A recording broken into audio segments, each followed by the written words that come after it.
everybody, it's Rebecca here at Wine Mermaids, and these are my best books that I read in 2016. And I've categorized them, because I don't just want to list them, although it's still a list, but with categories.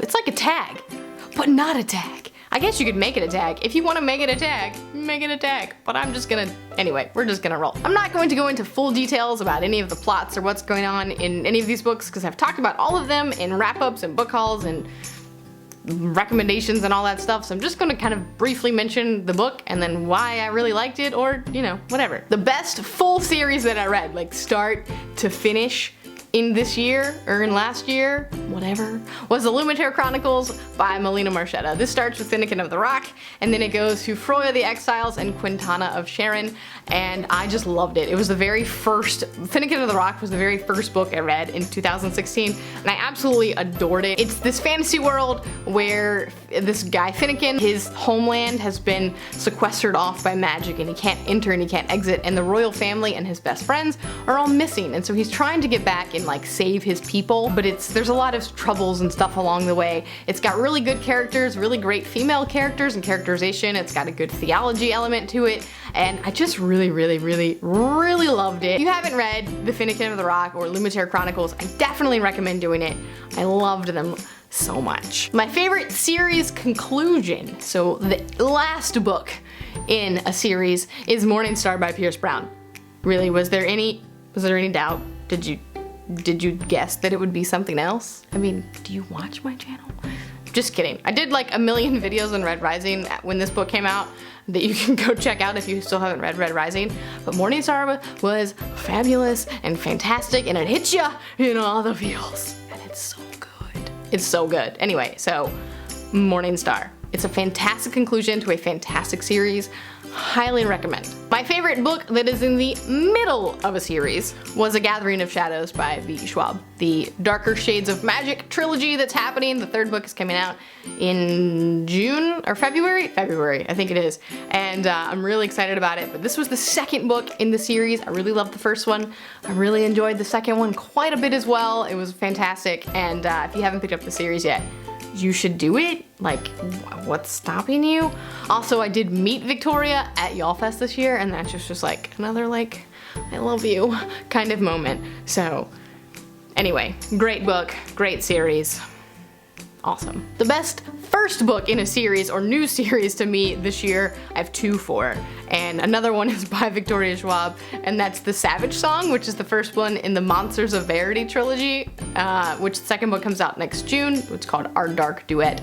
And so the first one is This Savage Song, and it's it's like monsters. It's really cool, and I really loved it, and basically I'm just like a Victoria Schwab fangirl trash, because I just love all her stuff, so sorry. The other one, I just read it, and it's The Golden Compass by Philip Pullman, the first book in the His Dark Materials trilogy, which is fantastic, and I really liked it, and I can't wait to continue on with the series. Now this one's already out all the way, but I'm slow to things and just picked it up, and I really enjoyed it, so sorry that I just now read it, but it was great. If you haven't, you should too. Away from series, my favorite YA that I read this year, ironically, I have two of them, and both of them are historical fiction of a sense. So the first one is Codename Verity by Elizabeth Vine. I loved it. It's historical, World War II. Actually, both of them are World War II. It's World War II. It's lovely. I wanted to cry. I didn't actually cry because I am apparently emotionless and now in my old age and just, you know, have no feelings anymore. But I would have cried had I been a younger me. And it was just beautiful, and I loved it, and it's a great story of friendship. And the other YA book that I really loved, which was also historical fiction set during World War II, was Wolf by Wolf, which I've gushed about a lot recently. It's awesome. It's awesome. And I can't wait to read both of those sequels. They're both duologies. They're both set in World War II or post-World War II alternate realities. And, you know, they're both YA historical fiction. And they both feature females as lead characters, and they're both great. Like, they're awesome.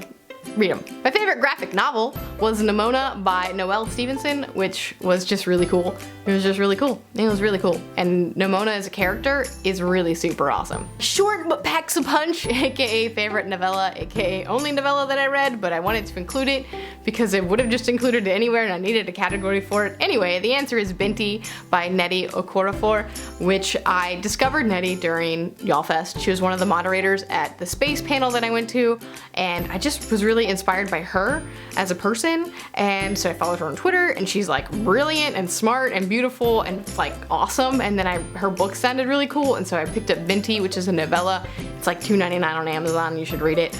And I was like, this is awesome. So it's really cool. I just want to gush about Binti, basically, because Binti is really cool. And the second book comes out in like a month, and I can't wait. My most inspirational book of the year was Creativity Inc. by Ed Catmull, which is basically the story of Pixar. I could also count this as like favorite nonfiction, favorite memoir, favorite audiobook. It counts for all of those because it was all of those and I loved it a lot. And I ended up buying a copy of it just so I could have it to read, like, and flip through and admire and remember things, because it definitely inspired me in a lot of ways. So awesome. Plus it's Pixar, and Pixar is awesome. And finally, my last favorite is probably my like all-time favorite of the year / most beautiful story, and it's Homegoing by Gyasi. And oh, it's so beautiful. It's such a fantastic story, and if you haven't read it and you're looking for own voices and you're looking for diverse stories and diverse voices, this is such a great one to pick up, and it's really cool. So yeah. Well, those are all of the books, my favorite books, all the best books, the 5-star reads that I read in 2016. Let me know some of yours down below. If you want to make this a tag and you make the video, then send me a link to that too. It's not a tag, but you can make it a tag. Let me know if you do, that'd be really cool. If not, just let me know down in the comments what some of your favorite books were from the year, and that is it for me today. Check out my least favorite books coming up soon. That's it for me today. I'll see you next time.